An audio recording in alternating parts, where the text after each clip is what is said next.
Hello guys! Welcome back to my YouTube channel. In today's vlog, i-share ko po sa inyo yung detailed set of requirements na kailangan nyo pong i-present sa Philippine Immigration kung kayo po ay magta-travel as tourist, visitors, or as immigrant with local sponsor. So when we say local sponsor, this is Filipino citizen po. Local sponsor means they are residing in the Philippines and they are a Filipino citizen. So kapag kayo po ay magte-travel kasama yung inyong mga local sponsor, ito po yung set of requirements na kailangan nyong i-present. At hindi lang po requirements ang aking ibibigay, I will also give you tips. Ayan, para sulit talaga na hindi kayo ma-offload. So ang daming nagre-request nito sa akin if I can make this video kasi hindi lang naman po foreigner yung pwedeng mag-sponsor. So also your Filipino family in the Philippines can sponsor your trip if kayo po ay walang financial capability to support yourself pero gusto nyo pong makapag-travel or mamasyal abroad. Mga bago po sa aking YouTube channel, hello guys! I am a visa consultant under HLV Visa Consultancy and gumagawa po ako ng video here in YouTube about immigration documentation, visa application, and if you need further assistance when it comes to your visa application, kindly email me. And ayan, tutulungan ko po kayo. And now, let's proceed in today's topic.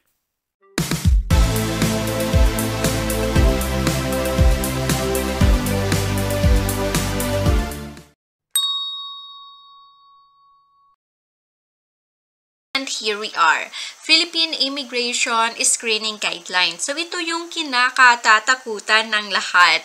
But don't worry guys, because in this vlog, I will going to share to you the detailed set of requirements, and hindi lang po yan, I will also give you tips to make sure na hindi po kayo ma-offload. Keep watching my video kasi isi-save po kayo nito not to be offloaded. And remember, immigration officers are not responsible po to refund all the expenses na nagastos po natin para po sa ating planned travel. Let's move forward to the requirements for immigration purposes. So, ito siya guys. So, magsisimula tayo sa basic travel requirements. So, ito ay for general po. Para po sa lahat ng traveler. So, lahat po hinahanapan ng passport and lahat din po hinahanapan ng valid visa if yung bansa po na pupuntahan mo is required po yung visa. Kung hindi naman po, kung tinatawag natin na visa-free country or binibigay po yung visa upon arrival, then you don't need to present your visa. And the third one is your boarding pass. After you check in, so binibigyan po tayo ng boarding pass and iniikip po natin yun sa ating passport and sometimes kasama po yun sa mga pinapakita natin sa immigration. By having a boarding pass means na pre-check na po yung inyong requirements. Kasi may mga airlines po na sa check-in pa lang naghahanap na rin sila ng affidavit of support, CFO certificate, and other requirements po. And the next requirement is return flight ticket. And this is just for tourists and visitors. So if you are an immigrant, so you don't need to present return flight ticket. But if you are a tourist and visitors, then it is mandatory for you. And the next one is notarized affidavit of support executed by the local sponsor. Pag sinabi natin executed, ginawa po ng sponsor ninyo or prinases ng sponsor ninyo. Hindi po kayo as i-sponsoran ang gagawa ng inyong affidavit of support. Kapag sa Pilipinas po nakareside ang ating sponsor, kasama po nyo magbiyahe, ayan, so notarized lang po ang kailangan. Hindi na po yan natin idadala sa kung saan-saan na embassy. Hindi na po. Guys, basta po local ang ating sponsor. Currently, nasa Pilipinas po siya. And sa pagpapanotarize po ng inyong affidavit of support, kailangan nyo po ng mga attachment or documentation. So, hindi lang po yan sasabihin nyo sa attorney, magpapanotary po ako ng affidavit of support. So, hindi po ganon guys. Still, you need some documentation to present or attach in your affidavit of support form na manggagaling po sa inyong local sponsor. You need to attach some documents or proof na talagang kayo ay kayang sponsoran ng inyong magiging sponsor. Hindi lang po yan guys, isang pirasong papel. Ayan, so mostly dito nagkakatalo, kaya kahit may affidavit of support, ino-offload ng immigration because without any attachment. So, ito pag nag-present kayo ng affidavit of support sa immigration guys, ilagay nyo itong mga following attachment na to. First one is proof of relationship. So, the immigration would like to know what is your relationship to your sponsor. Bakit willing si sponsor na gastusan ka? Ano ka ba niya?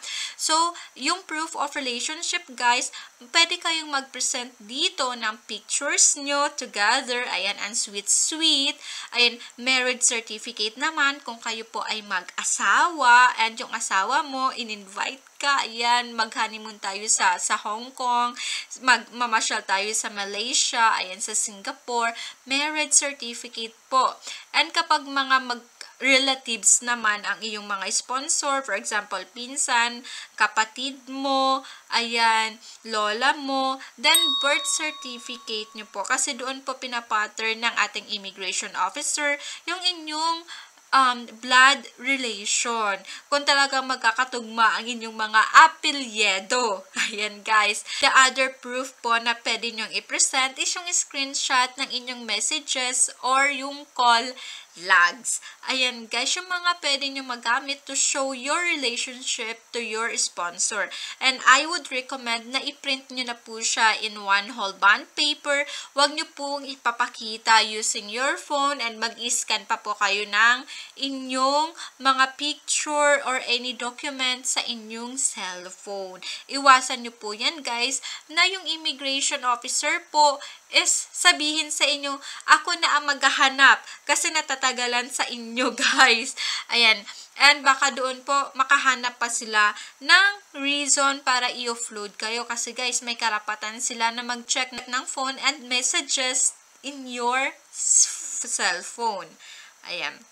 And another attachment po, guys, is the proof of financial capacity of your sponsor. Ayan, meron ba talaga siyang savings para ilibre ka ng travel? Mahal guys mag-travel sa mga gastos pa lang. Ayan, medyo magastos. Ito rin po makita ng immigration officer kung talagang si sponsor is capable siya. So, mag-a-attach kayo ng bank certificate ng iyong sponsor. Ayan. And or employment certificate. And sa employment certificate po, naka-state po doon kung magkano po ang earnings niya per month. Kasi tinitingnan din po ng immigration or kahit po sa embassy kung pasok po sa bracket ang sahod ng inyong sponsor para manglibre po ng iba. Ayan, kasi guys, kung ikaw po ay sumasahod ng mga 10,000 pesos per month, then nire-regret po yan or invalid po yan pagdating sa immigration. So, ino-offload po nila, hindi po nila pinapayagan. Kasi with the 10,000 pesos earnings per month, sinasabi na this earning is not enough. So, paano ka manglilibre? Kulang pa to para sa sarili mo. Ganun, guys. Ayan. And another one, guys, is 6 months pay slip. And ito pa, guys, pwede nyo pong i-attach is business-related documents. If si sponsor is, ayan, may sariling kumpanya, may sariling business, yayamanin, ayan. So, pwede nyo i-attach yung kanyang DTI business registration, BIR certificate and income tax return, or business bank certificate. And the next one, guys, is properties-related documents like deed of sale ng kanyang properties. If, ayan, may-ari siya ng asyenda, kung ano pa mga mayayamanin ng mga properties, guys, bahay, kotse, or anything po as considered as properties. And property title. Ayan guys hindi nakapangalan sa nanay niya, sa tatay niya, sa relatives niya, nakapangalan po mismo sa inyong sponsor. At ang mga na-mention ko guys as proof of financial capability, you don't need or hindi naman po mandatory that you have all of this. Kung ano lang po yung available sa inyo, for example, savings lang ang meron kayo, wala kayong business, then present your bank certificate. And for example naman, if you have savings and business, then present both of them. You don't need po na ay sinabi ni Miss Hazel that kailangan ko nito, so kailangan ko mag-business, kailangan ko mag-sari-sari store. Hindi po guys kung ano lang po ang available sa inyo to be presented. Yung lang po ang i-present ninyo. So, you don't need to put up sari-sari store para lang may mai-document kayo as business documentation. So, and of course, don't forget guys to attach your sponsor valid ID. So, any valid ID po ng sponsor ninyo, the best one is to attach his or her passport copy.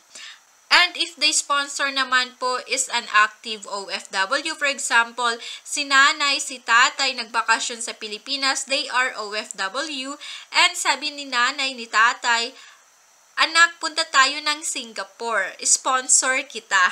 Ayun. So, kapag OFW po yung ating sponsor, ayan, so kailangan po attach kayo ng Overseas Employment Certificate ng inyong sponsor if OFW. Kung hindi naman po OFW, then you don't need to attach this kind of documents. And for immigrant naman po, ito yung mga magsisettle daw na sa ibang bansa, and in today's po, as of now, as a tourist or visitor, you are not longer needed to present CFO certificate. So, yung magpipresent lang po ng CFO certificate is for those immigrant. Ayan guys, yung immigrant mag-i-stay ng matagal or doon na sila magtitira sa ibang bansa. So, kung ikaw ay may asawang foreigner, guys, so ito yung inyong certificate galing sa CFO Guidance and Counseling Program. And kung ikaw naman po ay immigrant and ang inyong petitioner po is Filipino po, ito po ang para sa inyo, PDOS. And kung ikaw naman po ay au pair, ito pong naka-red. So, by the way guys, dito sa baba, makikita nyo po yung description and mababasa nyo po kung anong category kayo belong. And for further information po, visit nyo po yung site ng CFOs, www.cfo.gov.ph. Yan lang po guys. So, ayan, isang vlog na naman ang natapos. And I'm very happy guys na nakapag-vlog ako ulit. So, 1 month ako halos walang vlog. This time, I'm totally fine and I am back to inform you, to educate you. Ayan, para sa inyong travel. And that is for today's vlog. I hope guys nakatulong ulit to sa inyo na vlog na to. Sa dami na nag-request sa akin to make this vlog. Guys, I hope mapanood nyo ito. So, your question is answered na po. And to those po na hindi pa nakapag-subscribe, guys, subscribe kayo para ma-notify kayo if I have new videos about immigration documentation, visa application, and if you need further assistance, kindly email me in this email address or like my Facebook page, HLB Visa Agency po. For you to be ready for your travel, guys, keep watching my videos and I'm sure po you will not be offloaded. Thank you guys and keep watching my videos.